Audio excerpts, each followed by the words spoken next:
Bonjour à tous, infiniment heureux de vous retrouver aujourd'hui pour partager le Chitatu du jour. Aujourd'hui nous sommes le Yom Revi, le 4e jour de la semaine de Parashat Matot Masé.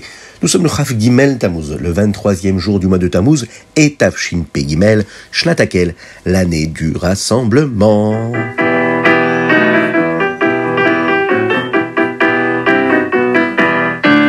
Allez, on se dépêche, on met vite une petite pièce dans la Tzedaka. Oui, parce qu'on le sait, une petite pièce dans la Tzedaka.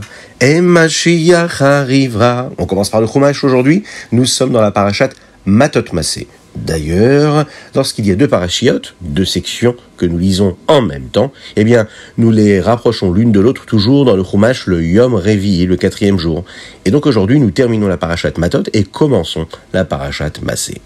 Dans le Chumash d'hier, nous avons appris que les tribus de Réhouven et de Gad ont demandé s'ils pouvaient vivre dans les terres des Émoris, et qu'ils étaient prêts à combattre et d'aller même devant tous les autres Juifs pour conquérir Eretz Israël.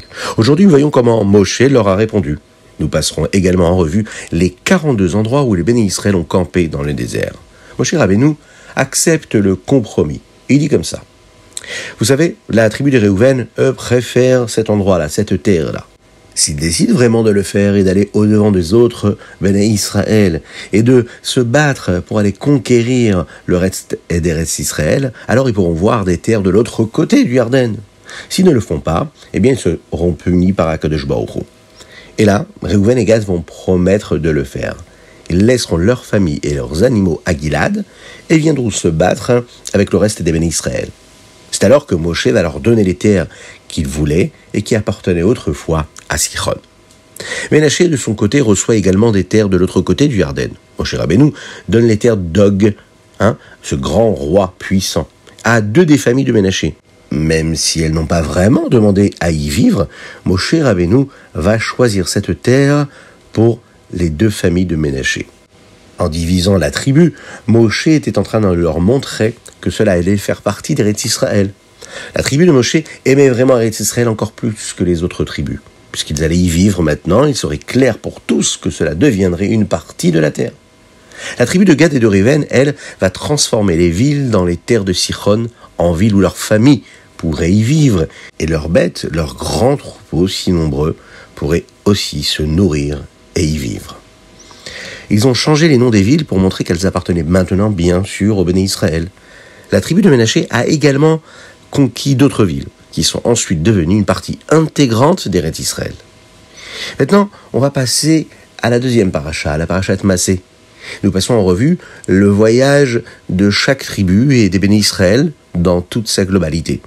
Ils vont s'apprêter à entrer en Eretz Israël. Et nous passons donc en revue les endroits où les Béné Israël sont allés dans le désert. Nous l'avons dit tout à l'heure, combien d'étapes ? 42 étapes. La Torah nous raconte tous les endroits où les Béné Israël sont passés dans le désert. À partir du moment où les Béné Israël ont quitté Eretz Mitzrayim, la terre d'Égypte, de Ramsès, et se sont rendus jusqu'à Sukkot, cet endroit-là qui s'appelait Sukkot. Le dernier endroit où ils se sont rendus était les Arvot Moav, qui étaient tout près du Yarden, du Jourdain.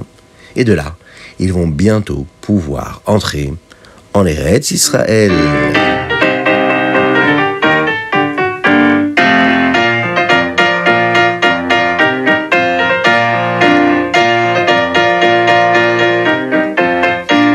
Et nous passons tout de suite au Téhilim du jour. Aujourd'hui, nous lisons les chapitres 108 au 112, du Koufret au Kouf Yudbet. David Amelech écrit les Téhilim. Et quand il écrit les Téhilim, il raconte aussi ce qu'il a vécu. Vous savez que David Amelech a conduit les Béné Israël à travers de nombreuses guerres. Il a écrit le Sefer Téhilim pour encourager et réchauffer le cœur des Béné Israël et de les renforcer dans leur bitachon, dans leur confiance en Dieu.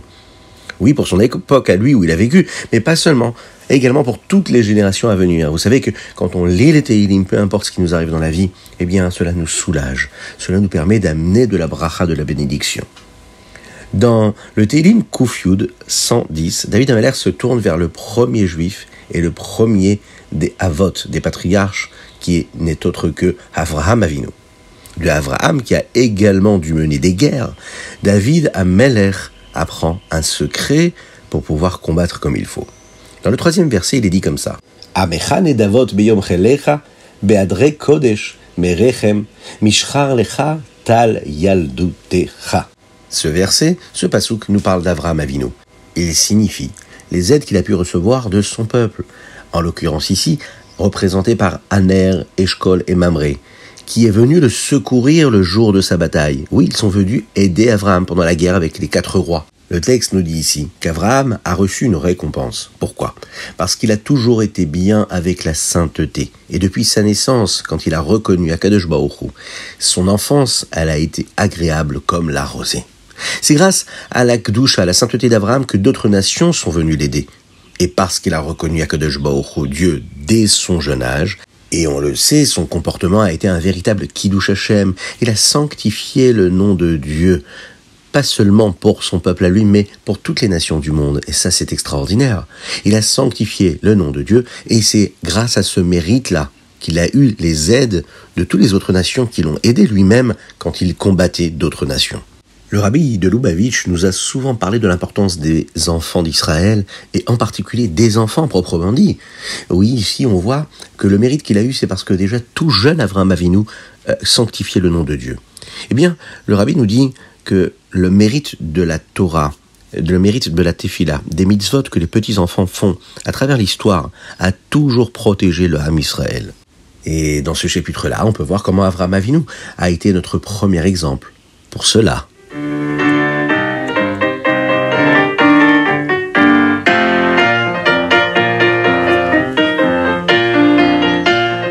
Et nous passons tout de suite au Tanya. Nous sommes dans la Igeret Teshuvah Perek Chet. Eh bien, pour que notre Teshuvah, le retour vers Dieu, dure, nous devons ressentir de la pitié, de la Rachmanout. On peut appeler ça de la compassion pour notre Neshama, pour notre âme, qui doit venir jusqu'au monde matériel, qui est la Gashmiut, la matérialité. Et nous devons rappeler ce qui arrive à la Neshama lorsqu'elle commet une Avera, une faute. Nous avons également appris que les Averot sont comme des nuages qui bloquent la Neshama de la lumière d'Akadosh Baruch Hu de Dieu.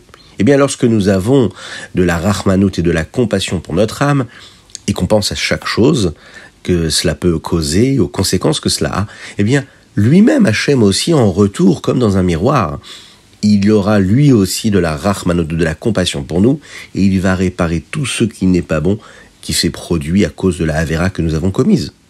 Et lorsque nous pensons à ce qui se passe, lorsque nous commettons des Averot, c'est-à-dire de ne plus jamais vouloir les commettre, eh bien, Akadosh Baruch Hu efface nos Averot. Il les fait disparaître. C'est comme un grand vent qui vient et qui souffle les nuages qui étaient venus cacher le beau soleil qui brillait jusqu'à maintenant. De cette façon-là, on aura la possibilité de voir à nouveau le soleil. De la même manière, nos Averot sont effacés. Et notre connexion que nous avons avec Akadosh Baruch Hu, elle n'est plus bloquée, n'est plus gênée. De sorte que notre Neshama, elle, notre âme, va pouvoir briller dans notre corps. C'est ce que nous appelons, dans les termes de la Chassidut, dans les termes de la Kabbalah, la Teshuvah Tata'a. C'est une repentance, un retour vers Dieu inférieur, puisque nous le verrons, il y a des niveaux qui sont beaucoup plus élevés, des niveaux supérieurs.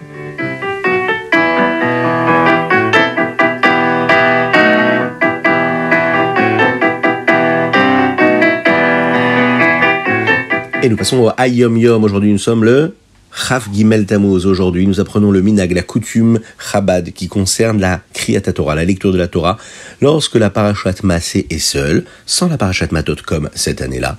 Nous allons quand même lire à Mincha la Parashat Maaseh. Et donc, habituellement, ce que nous lisons est appelé le Rishon, c'est-à-dire que la première aliyah de la Parasha, elle est divisée en 3 parties, de sorte qu'un Kohen, un Lévi et un Israël soient appelés à la lecture. Et dans la Parashat Maaseh, nous allons passer en revue tous les endroits où les bénis Israël ont voyagé dans le désert.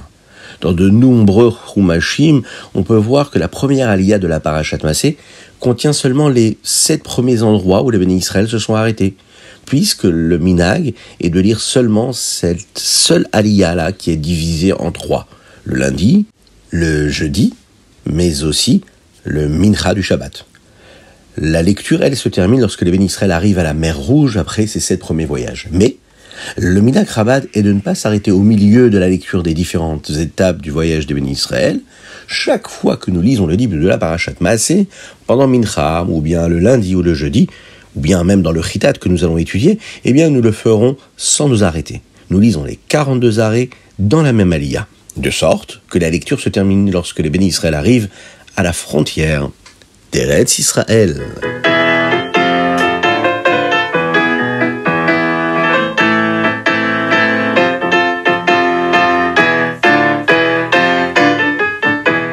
C'est le moment de partager le Rambam. Nous sommes toujours dans les Ilchot Girushin. Dans les Ilchot Girushin, aujourd'hui nous étudions 3 chapitres, le chapitre 10, 11 et 12. Et le sujet qui est abordé, c'est que nous en apprenons davantage sur les lois qui concernent le get, le divorce, dans le Rambam. Et une des halachot ici qui est apportée, c'est qu'une personne ne devrait jamais se marier avec quelqu'un si elle pense lui donner un get plus tard. Lorsque nous nous marions, nous devrions essayer toujours de rester mariés pour toujours. Be'ezrat Hashem, ce qu'on souhaite à chaque personne qui se marie, est que Be'ezrat Hashem, on puisse recevoir le Mashiach, afin que nous puissions vivre que de l'harmonie, de la bonté, de la grâce, de la compassion, de la joie véritable. C'était le rital du jour. Nous avons une dédicace aujourd'hui, celle de la Refoua Shelema, guérison totale et complète de Avraham Lissim Ben Sultana, vous aussi. Envoyez vos dédicaces sur chitat.fr, mais aussi sur le WhatsApp du 06 61 76 87 70. N'oubliez pas de cliquer sur j'aime, sur toutes les différentes publications que vous allez retrouver qui concernent le chitat. Vous permettez en fait la diffusion de la Torah, de la Chassidut, de tout ce que le Rabbi de Lubavitch nous a demandé, comme le Rabbi Yosef Yitzhak nous l'avait demandé. Et on est sûr de faire venir Mashiach de cette façon-là, le plus rapidement possible. Passez une excellente journée, que Dieu vous bénisse et qu'il vous protège, qu'il inonde votre existence de bonté, de grâce, de miséricorde, de joie véritable et de réussite matérielle, mais aussi spirituelle. N'oubliez pas de mettre la tzedaka, nous l'avons dit, mais la tzedaka, ça peut être aussi un sourire, de la compassion pour un autre juif, de la sanctification du nom de Dieu dans tout ce que vous allez entreprendre aujourd'hui dans votre journée. Soyez bénis, et on se dit à très bientôt.